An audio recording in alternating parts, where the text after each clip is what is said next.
Classic type, team ko. Nagpalit sila ng helmet kasi second try na niya yan. Naka-tilted yung kanyang helmet. So nagpalit muna sila. Tapos yan, second try na niya. Panggatas-gatas lang daw ng anak niya. Kaya pumasok siya sa mubit. Ayan, napunta siya dito na ngayon sa obstacle. Kanina nagbaba siya ng paa dyan. Ngayon hindi na. May sumabay sa kanyang click.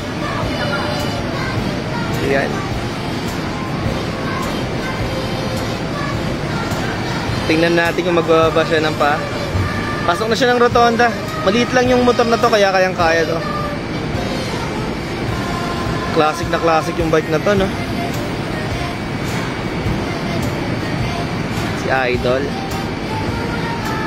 Kasi konti lang dyan pagdating sa mga humps. Left turn. Stop. Check left, right, busina. Very good.